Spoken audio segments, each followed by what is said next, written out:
नमस्कार दोस्तों, दुनिया इस समय एक बहुत बड़े तनाव के दौर से गुजर रही है। ईस्ट यानी पश्चिमी एशिया में ईरान, अमेरिका और इजराइल के बीच टकराव तेजी से बढ़ रहा है। मिसाइल हमले, ड्रोन अटैक और बड़े बड़े सैन्य ऑपरेशन हो रहे हैं। कुछ रिपोर्ट्स के अनुसार इस संघर्ष में सैकड़ों मिसाइल और ड्रोन का इस्तेमाल हो चुका है और हजारों लोग इससे प्रभावित हुए हैं। लेकिन सवाल यह है कि आखिर यह संघर्ष शुरू क्यों हुआ?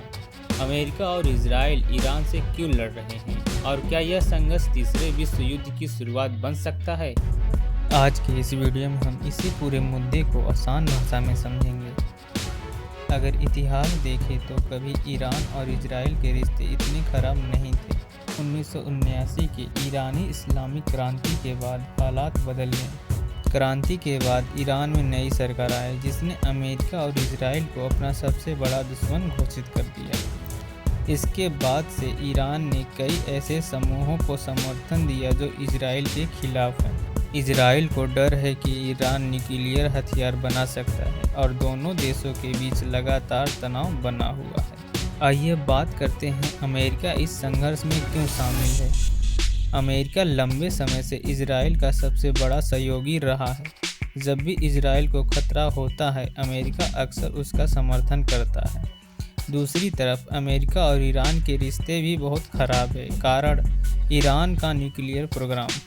मिडिल ईस्ट में ईरान का बढ़ता प्रभाव और पिछले कई सालों से आर्थिक प्रतिबंध, इन्हीं कारणों से अमेरिका और ईरान के बीच तनाव लगातार बढ़ता गया। 2026 में हालात अचानक बहुत ज़्यादा खराब हो गए। फरवरी 2026 में अमेरिका और इजराइल ने मिलकर ईरान के कई सैन्य और परमाणु ठिकानों पर बड़े हमले किए। बताया जाता है कि सैकड़ों एयर स्ट्राइक की गई, मिसाइल सिस्टम और सैन्य ठिकाने निशाना बने।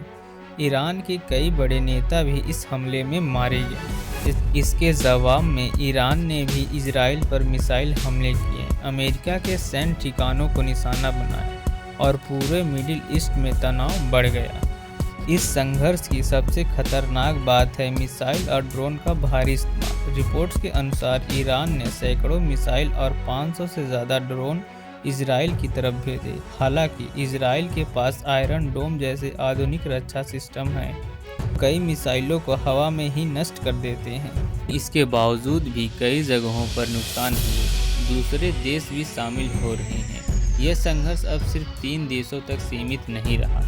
लेबनान में मौजूद हिजबुल्लाह भी इसमें शामिल हो गया है। कुछ रिपोर्ट्स के अनुसार रूस और चीन भी ईरान को सहयोग दे रहे हैं। मिडिल ईस्ट के कई देशों में तनाव बढ़ गया है। अगर और देश इसमें शामिल हो गए तो यह संघर्ष बहुत बड़ा रूप ले सकता है। इस युद्ध का असर सिर्फ मिडिल ईस्ट तक सीमित नहीं है, इसका प्रभाव पूरी दुनिया पर पड़ सकता है।